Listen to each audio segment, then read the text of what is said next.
Good day, good Saturday, good day from all over uh, the nation. I am excited. I'm happy that this is a day that we've never seen before, we'll never see again. I am very honored to be able to host this live on kidney awareness and CKD and everything that it has to offer. My name is Sharice Boyd, Elder Sharice Boyd. I am a woman that carries many hats and many titles.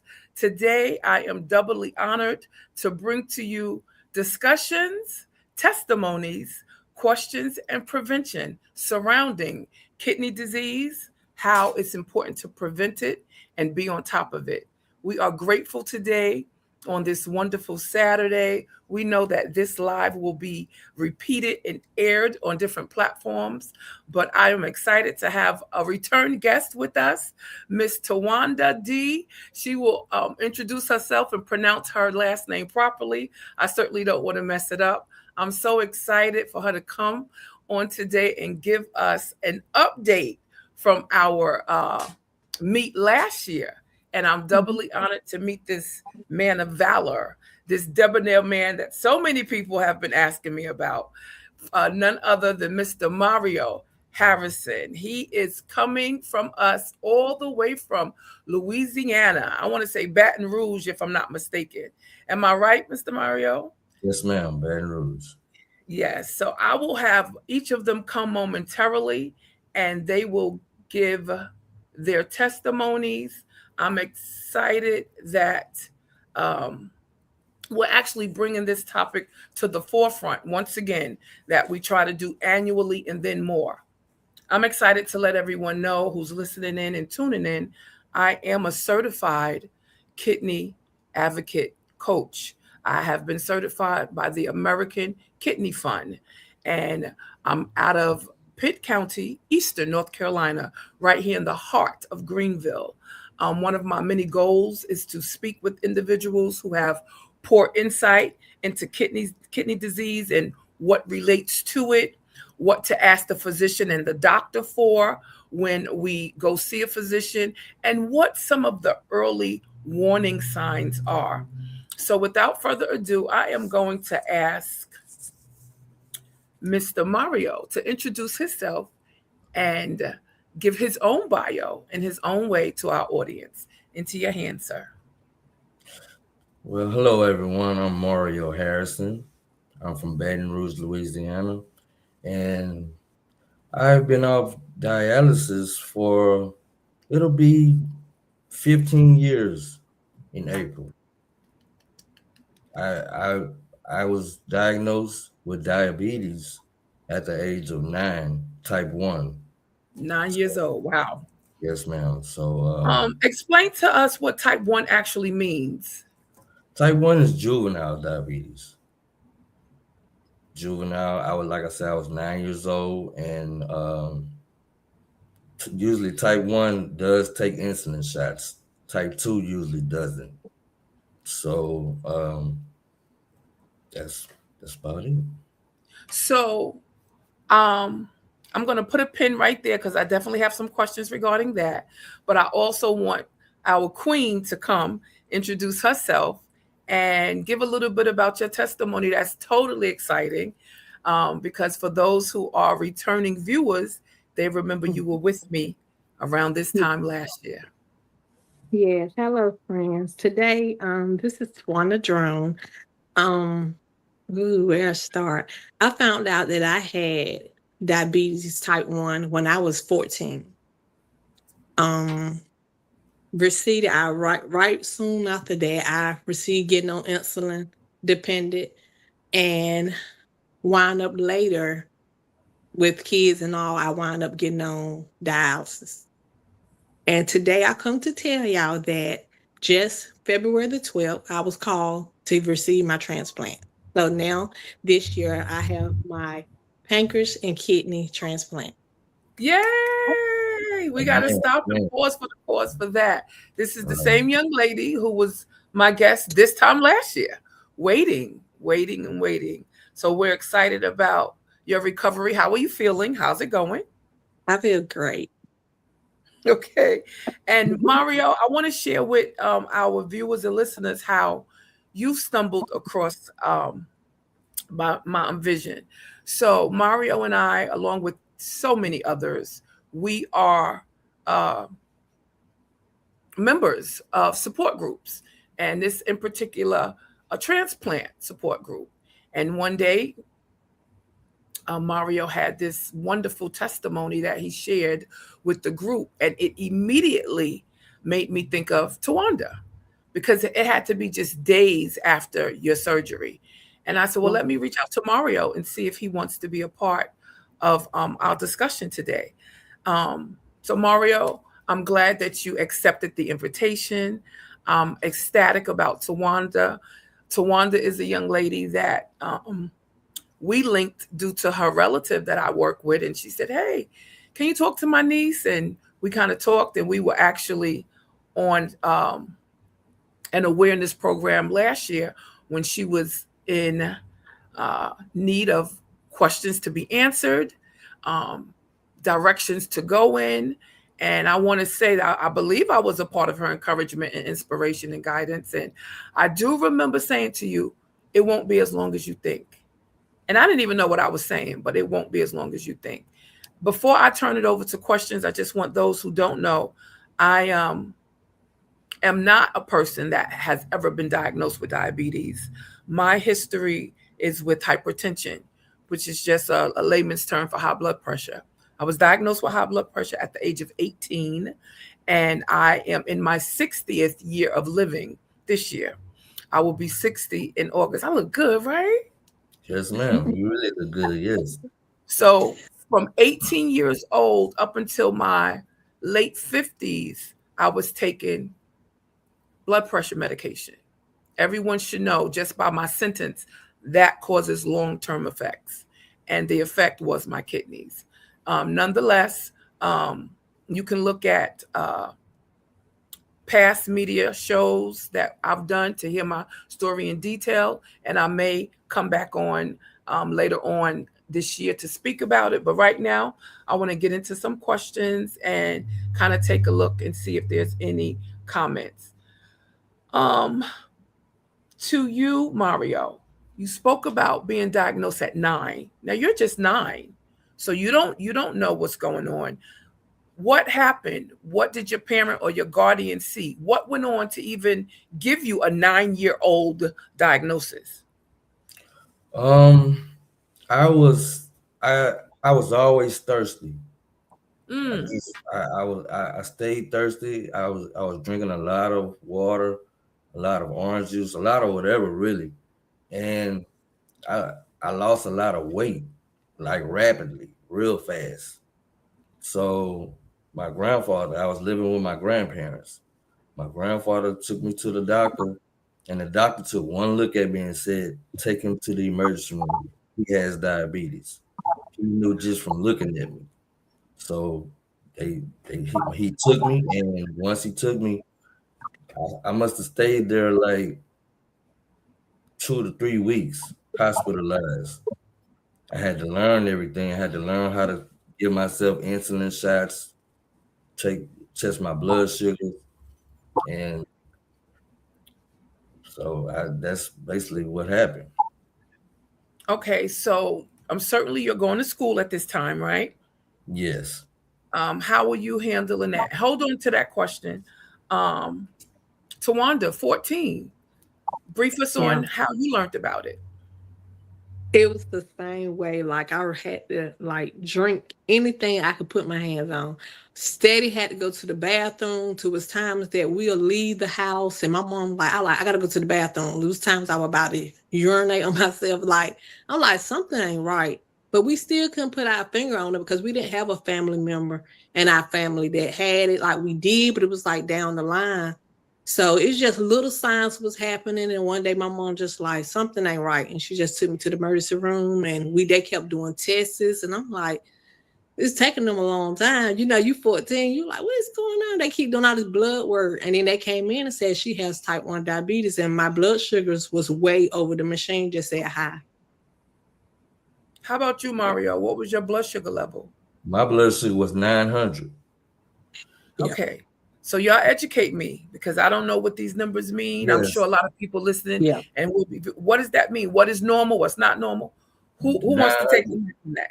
900 is super high. Yeah. Like she said, on your machine that you test at home, it doesn't even read 900. It's just gonna say high. Okay. Yeah. And like she said, I had to use the bathroom. I had to urinate a lot, like almost every 5 to 10 minutes. I was using the bathroom. So Tawanda, what is? Give me a normal level. Educate me. What is a normal level? I want to say the normal level probably like from 70 to sometimes they'll tell you maybe 200 too high, but they want to keep it in a normal range. So Because I definitely know, 70. yeah, because the machine will let it allows at least to 400. But 400 is even high, but the machine will go at least to 400. So Mario, what do you say? 70 in between 70 and what would be normal?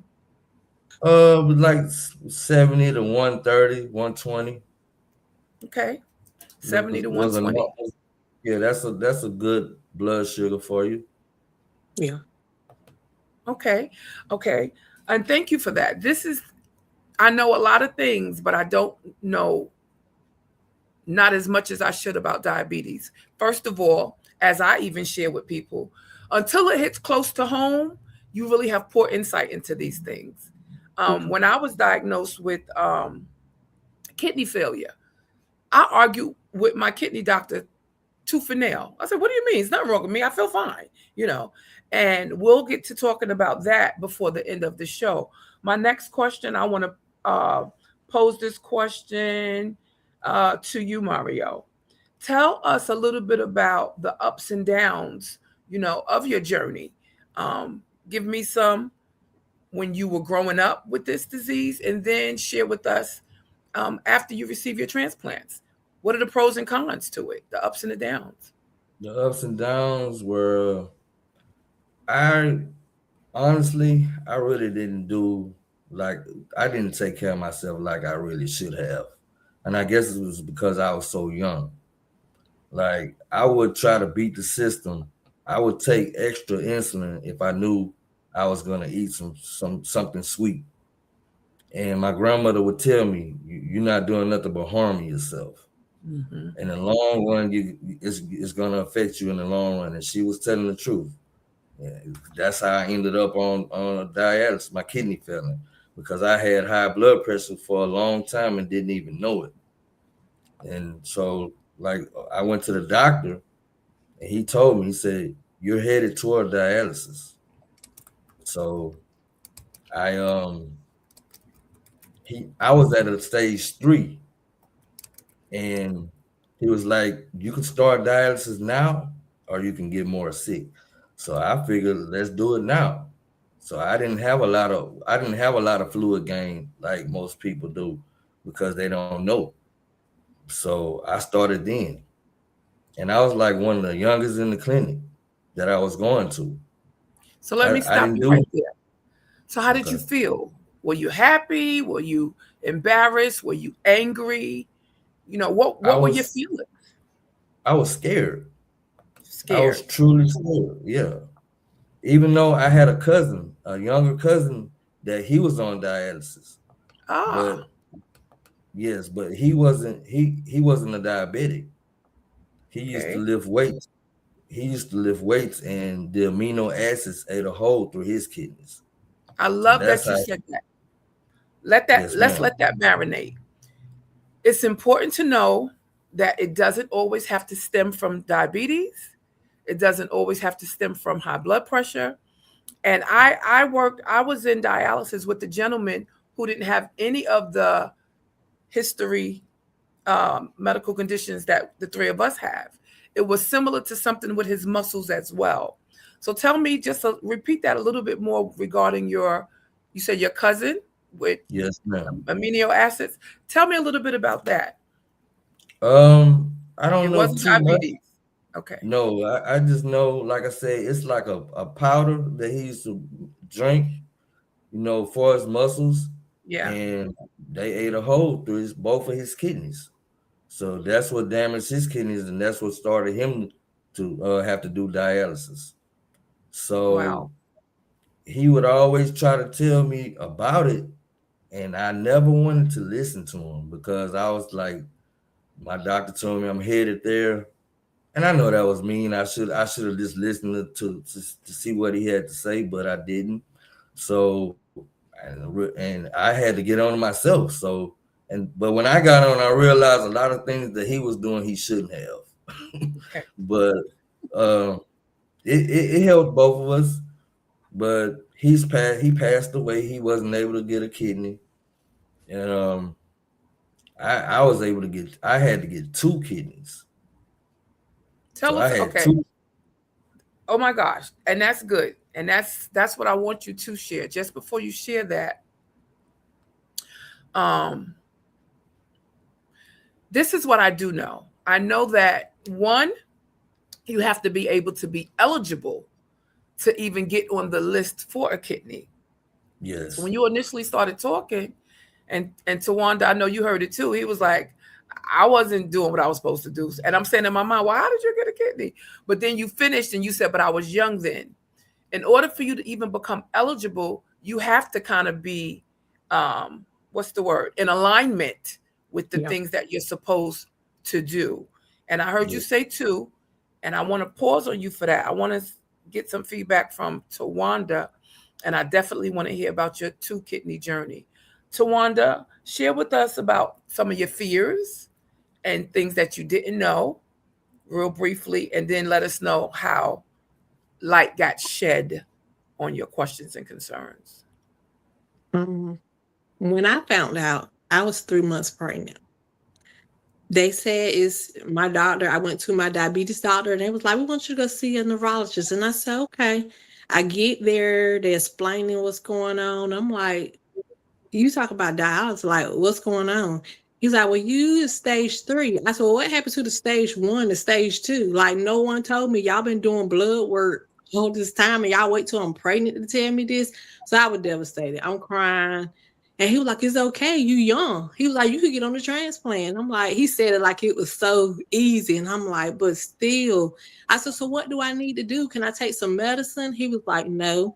Just go home. And they gave me this whole list of what not to eat. And I'm looking like, I'm already diabetic. I can't eat this. I said, I might as well just don't eat nothing. You know, that's how I felt. So frustrated, I did. Yeah, I was very frustrated. I went home. I changed my diet and everything. And after I got sick, I forgot what I got sick with, but I wound up in the hospital. And the doctor was like, it's time. And I'm like, time for what? And I'm upset all over again. And so they went on to set up surgery. And I wound up finding out, like, I had blood pressure problems too. Blood pressure came in, my head was hurting every day. I went to the emergency room. They were like, we surprised you still walking. Like, your blood pressure is high. I did experience the puffiness in my legs, my feet, my face, and all of that. And I was headed there. And once that happened, I wound up set up my surgery, and I wound up getting on PD. So I had like a tube in my stomach, and I used to hook up to the machine every night. Okay. We need to break down what PD means, because remember, we have people looking. We don't PD. What's PD? Yeah, it's peritoneal diabetes. Not diabetes, peritoneal on dialysis, because it's 3 different dialysis you could do. I wasn't educated about all the ones, because a lot of times they just throw stuff at you. He like, you young. You might not want to go to the in-center. So he was like, I think by you being a mother, you could still live a normal life. And he said you could do PD at home. You just got to take care of yourself and keep stuff clean. So I decided to do that, but I have to do it every day. Yes, I do remember that's how we met. And we spoke about that, and your outcome is phenomenal. I was offered that as well, and I refused it. I didn't want anything in my abdominal area. Let me pause and hear from you, Mario. What type of dialysis treatment did you receive? I had to go to the clinic. I don't quite remember if I was offered to do PD, but I went to the clinic. So did you have a fistula in your arm or a graft in your arm? A graft. So you had a graft. Okay, so here we are, ladies and gentlemen. We have three individuals. Mario had a graft in his arm. I had a fistula. Now, I was told and educated that a fistula would have been the best insertion over the graft. That's what I was educated on. And I actually did my own research, and that's what I encourage everyone. We are living in the 21st century, and we have the opportunity and the ability to do our own research. Oftentimes, we're so used to asking someone or seeking someone. But in this day and age, you can ask Google just about anything. And I strongly encourage us as a people to do that, especially people that look like me. And there's a profound scripture that I would be less than who I am as a woman of God if I don't echo it. And it is, my people are destroyed for lack of knowledge. So in all thy getting, get your understanding. Get it. Mario, 2-time kidney transplant receiver. Tell us about it. Well, my first one was the kidney and pancreas, and my pancreas still works. So that's been like 22 years now. And my kidney only lasts for 2 years. When I was on the stretcher and they was rolling me to the back, they told me that the kidney that I was about to receive had already had traces of high blood pressure. So they told me it would last 3 years, but it only lasted 2 years. So they were able to tell me it was only going to last for about 3 years. But what was I supposed to say? No, I don't want it. Just give me the pancreas. No, I accepted it, and I did what I could with it. And like I said, I didn't do what I was supposed to. I was, like I said, I was young, scared. But the kidney that I have now, I'm doing what I'm supposed to do. I take my medicine on time. I drink nothing but water. So yeah, My kind of guy. right. I need this kidney to last me for a long time. I am so happy to hear your disclosures. You actually answered my question spot on. I said, give me the ups and the downs. And once we get kidney transplants, they say, hey, you don't have to limit your liquid intake now. You can drink now. I told myself I only want water. And we have the liberty to drink whatever we want. I stick to water. I stick to water. I stick to water. Transplants are so far and few in between to come by. We're taught, we're educated. If we're blessed and graced enough to receive one, we're supposed to care for it and take care of it like it's the most priceless, precious commodity ever. Agree? Yes, ma'am. Yes, ma'am. I went to see my nephrologist just yesterday. I'm going to be brief. And life, the cares of life can weigh down on you subconsciously, that things can begin to change in your life. For me, I have this phobia of using the lavatory everywhere. I don't like going to restrooms everywhere. I just like despise it. I rather, be in clean areas, and certainly we all do. So being a woman, I was limiting my water intake because I'm a field worker. And that was not good for me once I got my lab work yesterday. So I have to find a way to sip water during the day and just make a way to release myself. So that's my current challenge. The praise that I can share with you is, even though I was offered to drink anything after the transplant, I choose water 95% of the time. And when I don't, I might do lemonade and still put water in it. What's your preference, Tawanda, for your current diet intake? Water and lemonade. Yeah. And how about you, Mario? Strictly water, that's it? I've been strictly water for about 3 months now. I used to drink Kool-Aid a lot, but I realized that I still need to drink.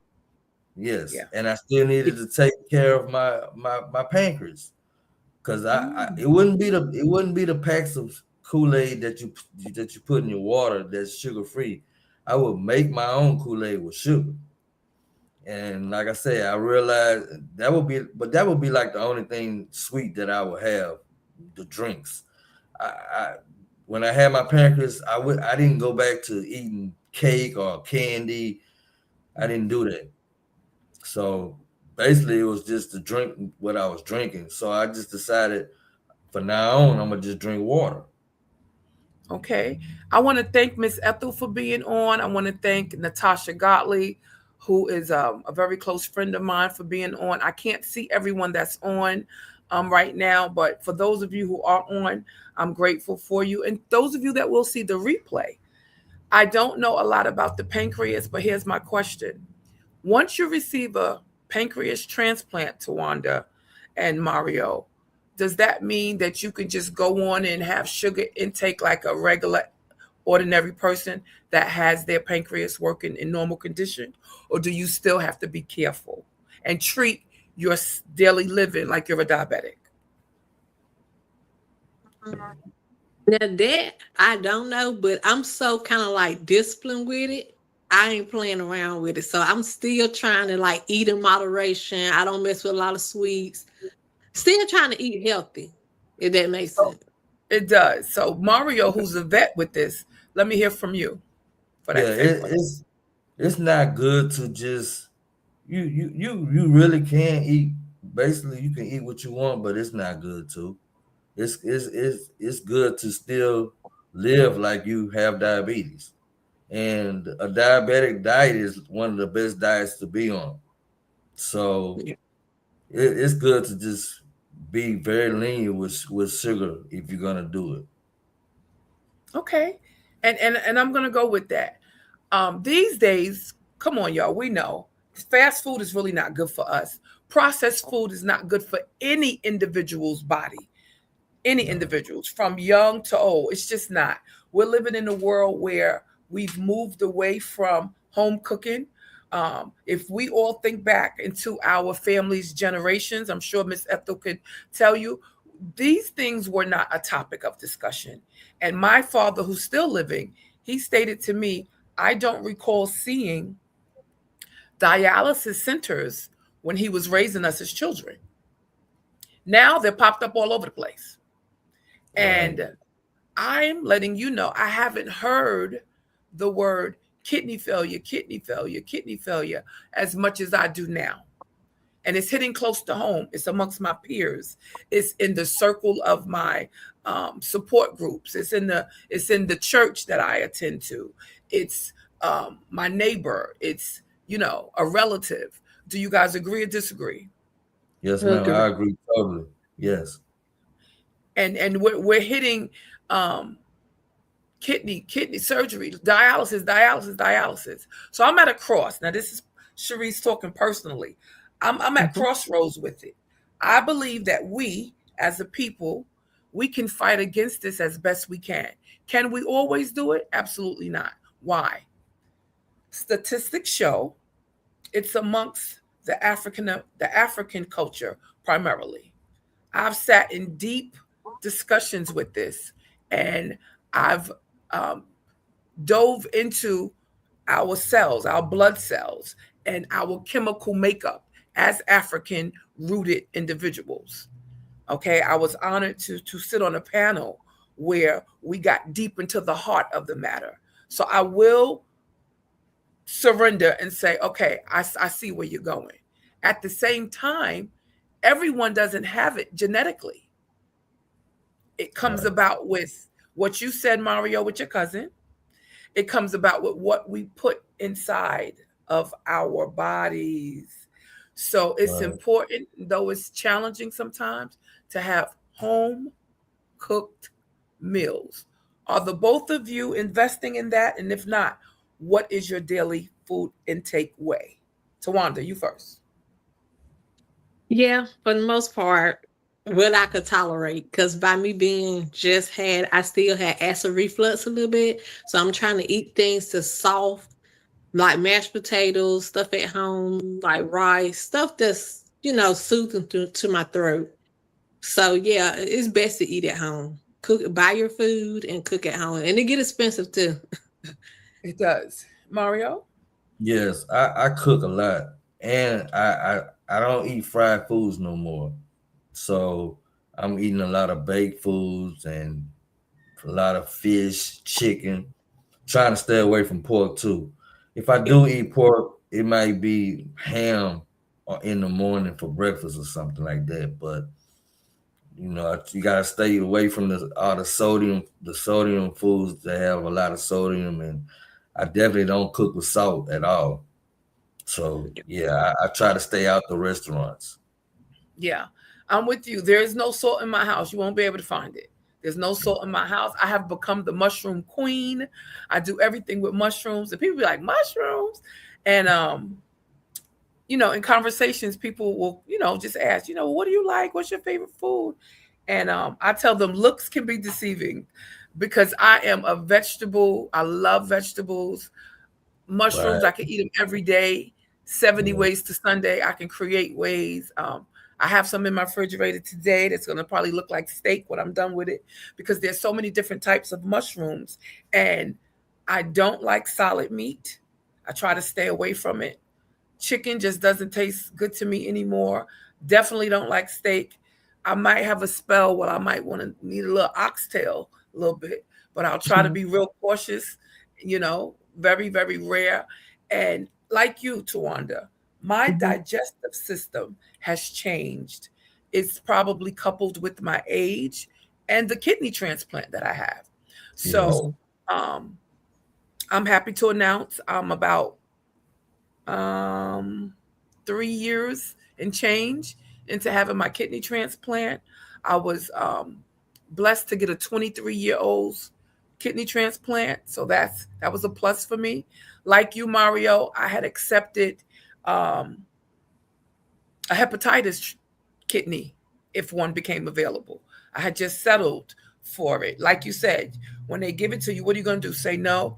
And it's up. You can say no. People have said no, but I did uh,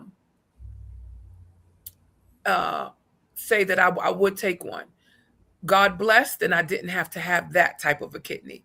So I know that we cannot reverse the changes in nearly mostly all cases.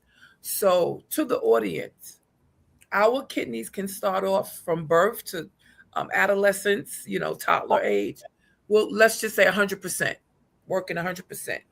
As your age goes, as time goes on, um, 60 years old is when you need to start asking your family physician to take some blood work to check your kidney level function.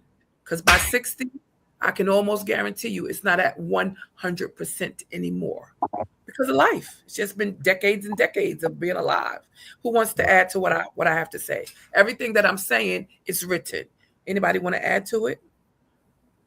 Yeah, like you said, you basically as you get older, things change. So you basically have to get tested, and because kidney CKD, which is chronic kidney disease, that's a silent killer. So we have to stay up on it. I advise everybody to get tested to get their. I crack a joke. I say, like I tell my friends, have you got your kids checked? My kids? What you mean, my kids? Your kidneys. So yeah, you have to stay up on that, and especially by us being African Americans. So yeah, you have to really stay up on that. Okay, well, listen, you told me that you can talk. What else you want to add to that? Come on and talk about it. What else you want to add?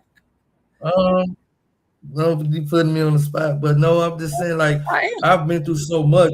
I've been through so much, and I gotta praise God every day for it because I'm blind in my left eye from diabetes, but I was totally blind out of both eyes for a month and a half, Wow.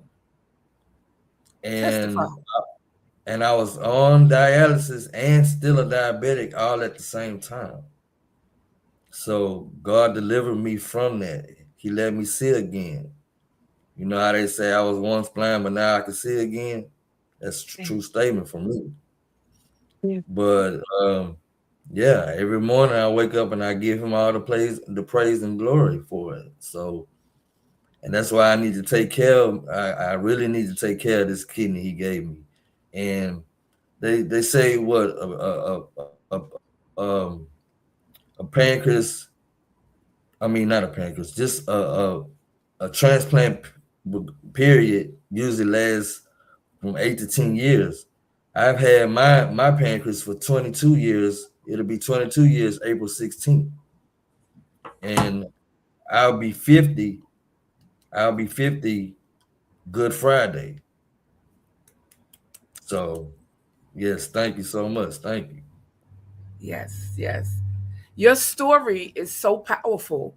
It needs to grow legs, and it needs to be able to be echoed throughout not only our nation, but throughout the world. And think it not strange that of all the people that had these testimonies, Tawanda, all these people that's on that support group that we're both a part of, his stuck out to me the most. And believe me, I'm not downplaying any of them. They all touch my heart. They're all passionate. But it was something about you, Mario, and you can charge it to God. Um, Yes. we're learning, the world is learning, who doesn't know you already, didn't know the details about the blindness in your eyes in relation to diabetes. I know many individuals that are diagnosed and challenged with diabetes. And as much as I speak with them, there are some bad habits that they still engage in, like smoking cigarettes, still eating hearty, hefty foods that goes against what their body can tolerate, still eating the sugary foods because that's what they crave. And I get it. But it has to be a fight. One out of every 7 people are diagnosed with kidney challenges. I'm gonna say it again. Just count. One out of 1, 2, 3, 4, 5, 6. That 7th person has it.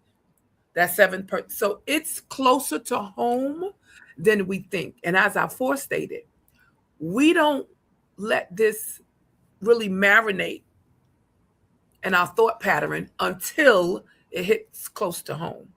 As much as my immediate family and close friends loved me, they had no idea what to say to me or how to govern and guide me.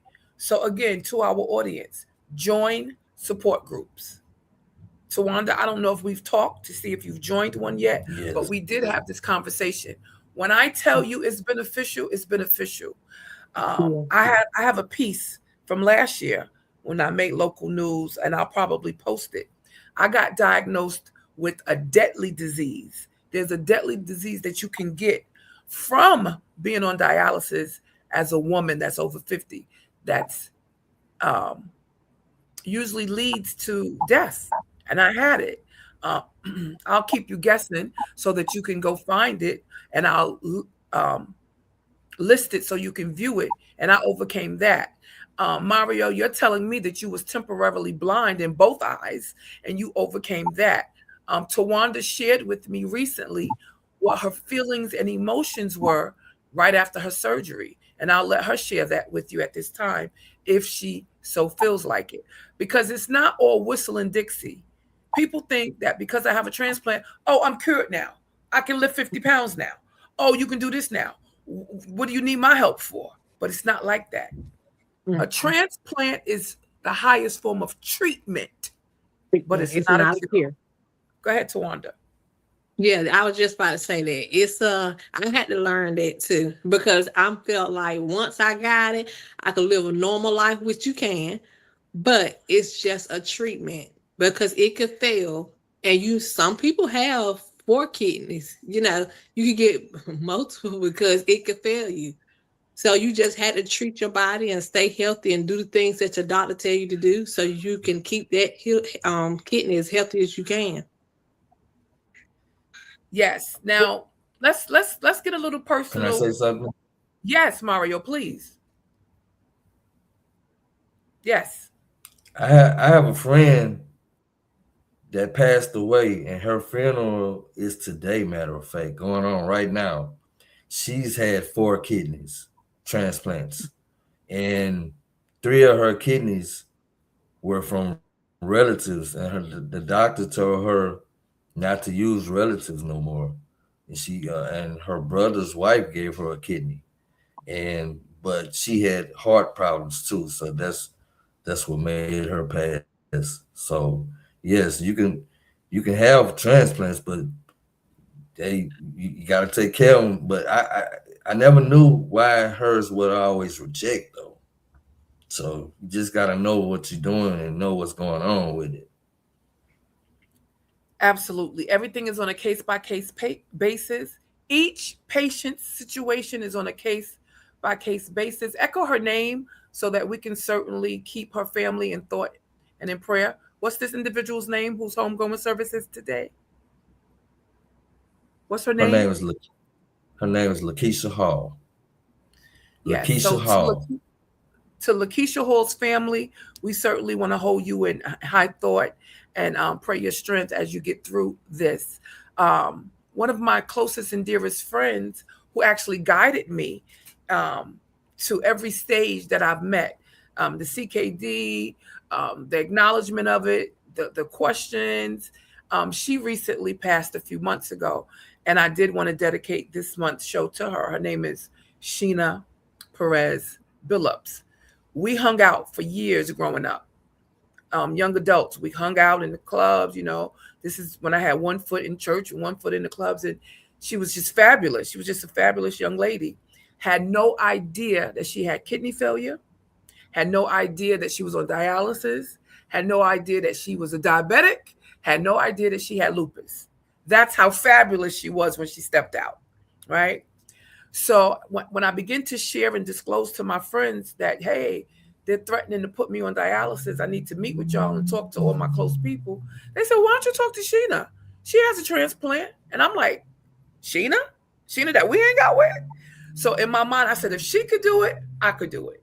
And she was the only one that convinced me. No social worker, no doctor, no family member. I told her I'm ready to go to heaven. I'm not getting on no machine. I'm too young for that. That's not me.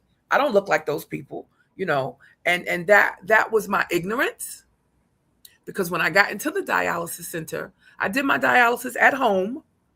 But when I got into the dialysis center, there were people younger than me, teenagers. Tawanda, anything at all that you want to add to this as we're coming up on about 17 minutes left, anything at all, Tawanda? To the people, because this is not really about us. Do we all agree that this journey we're going through for somebody else too? Yeah. I just wish that's why I didn't mind doing this today. When I was 14, that I had somebody my age to be able to say the do's and don'ts, even though everybody's journey is different, but it's still good to have some insight on what you're going through and how things gonna be.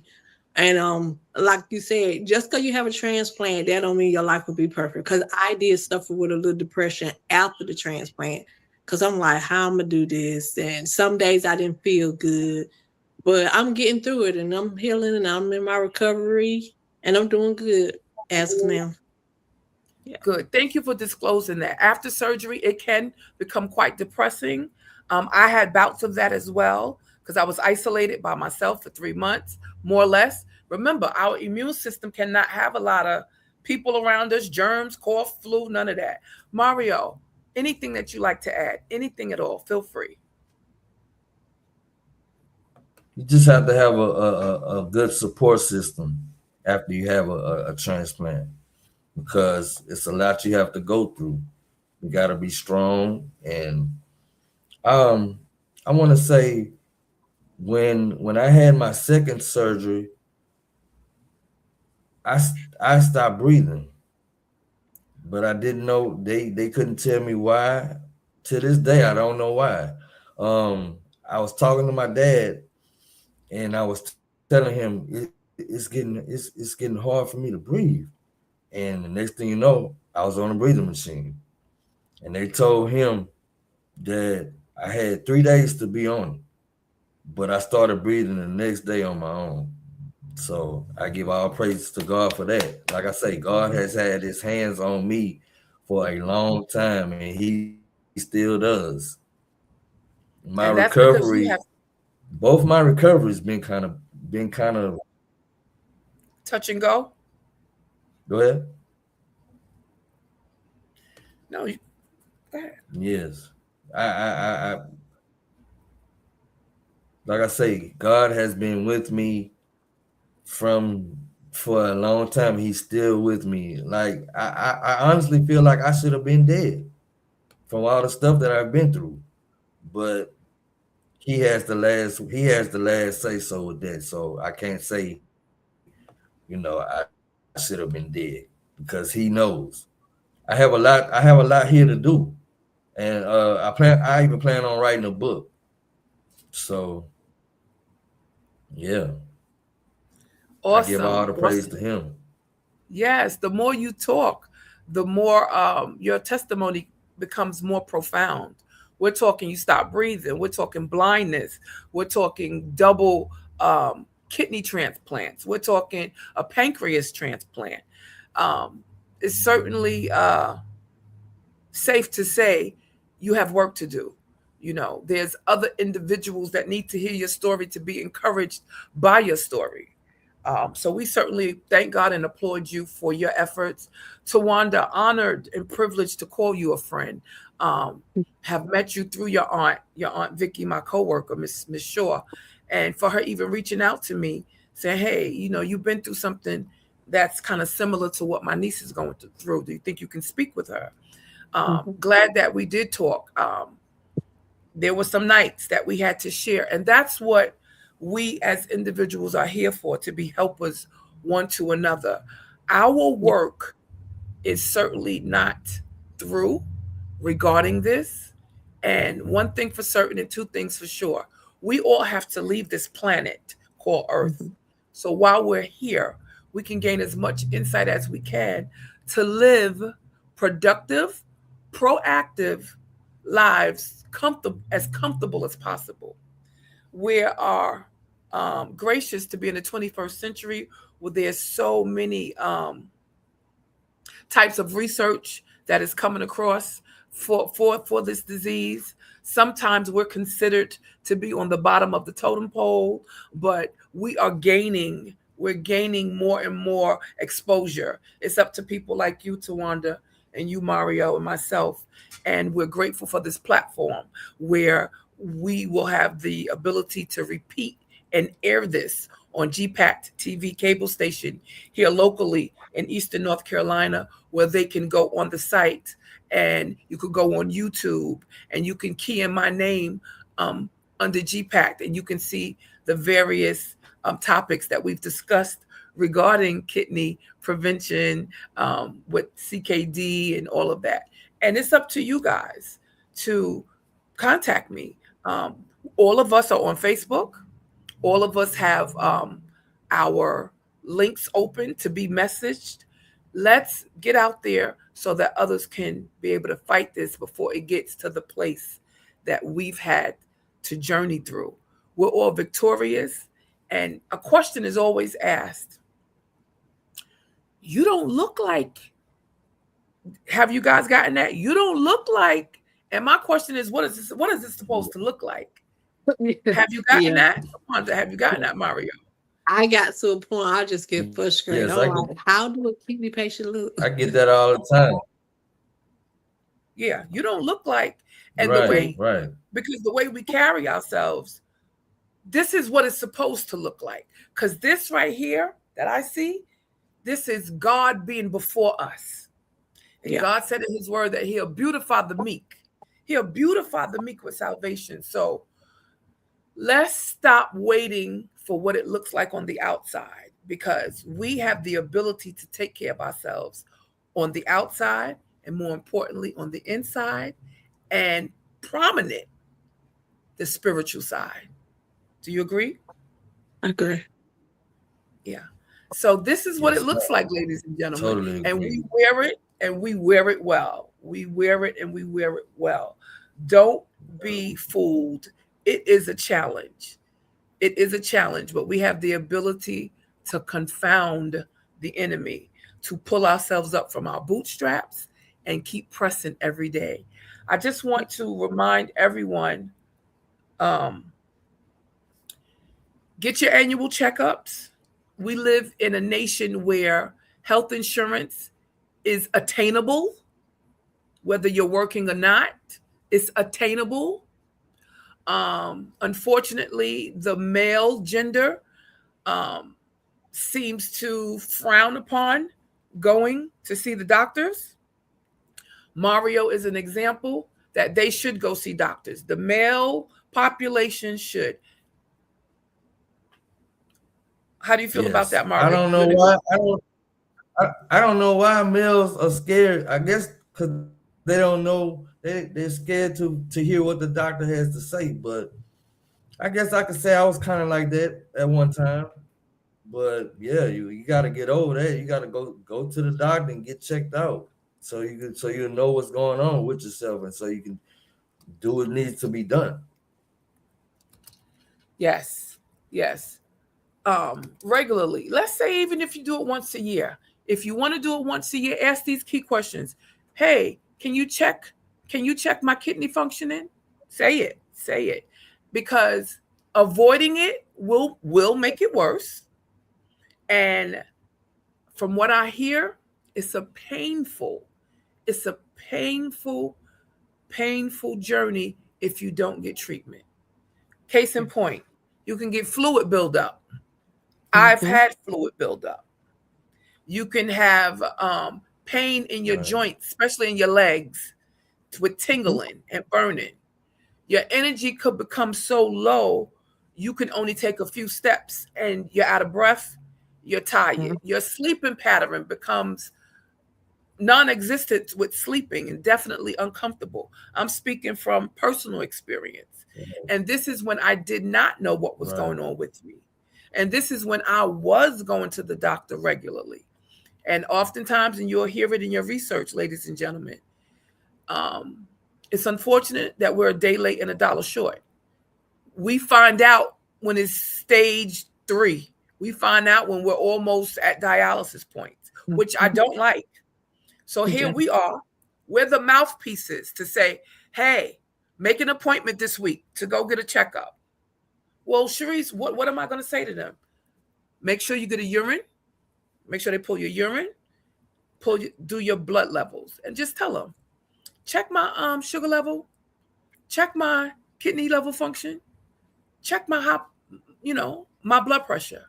Blood pressure, important. Sugar level, important.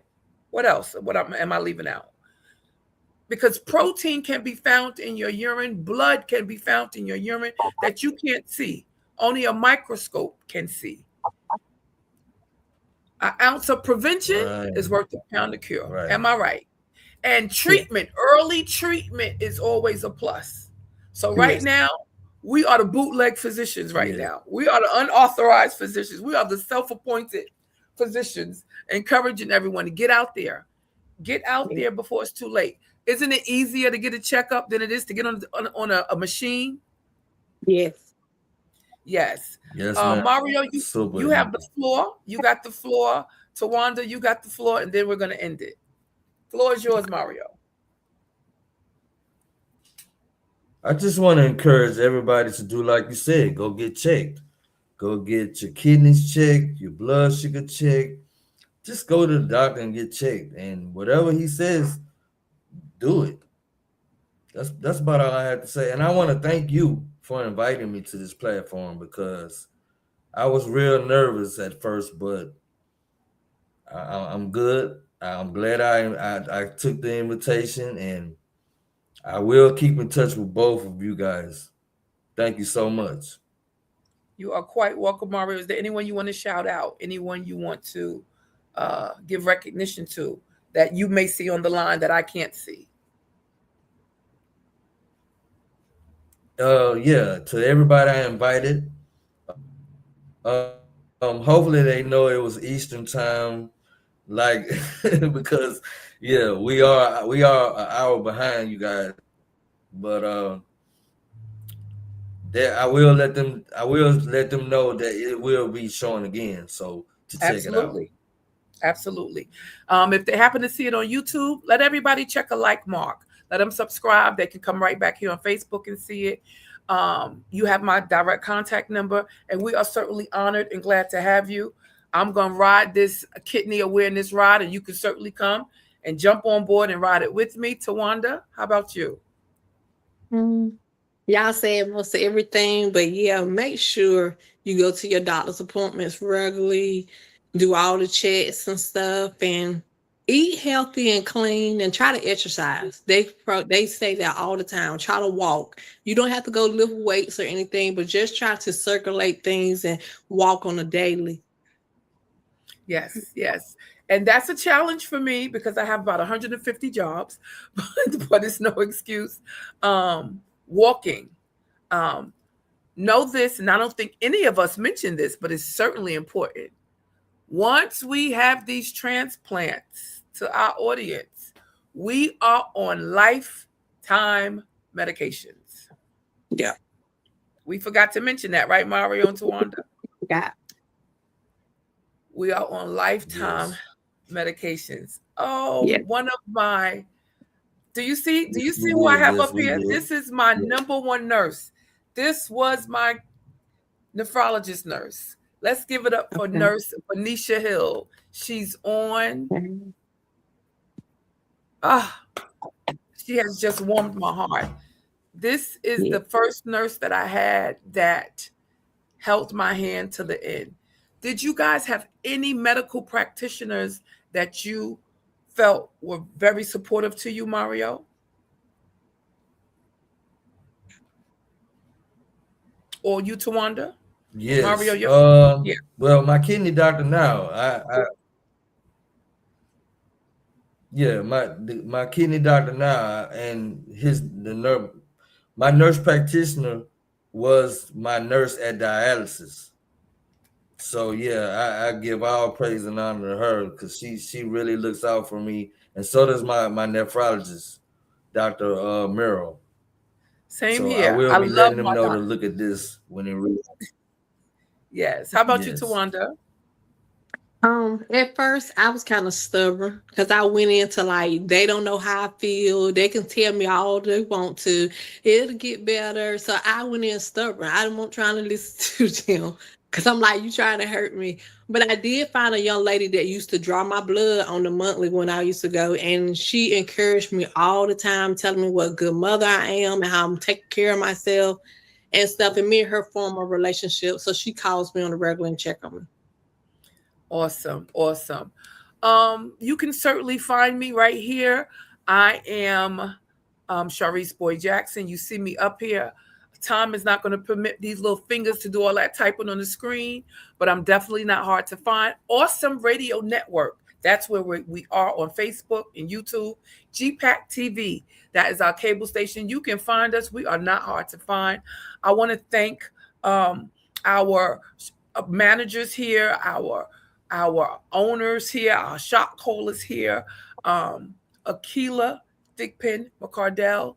She is the powering force behind this, behind the scenes. I'm grateful to her. She gives me the liberty to bring these types of important topics to the forefront. And I would love for those to journey with me. We have a ways to go, and I am equipped and ready to expose, teach, and educate on prevention of CKD. Thank you, our guest, and encourage your family and loved ones to watch this, like it, and support it. Thank you for this time. To Mario and to Tawanda. Blessings always. Thank you. You're quite welcome.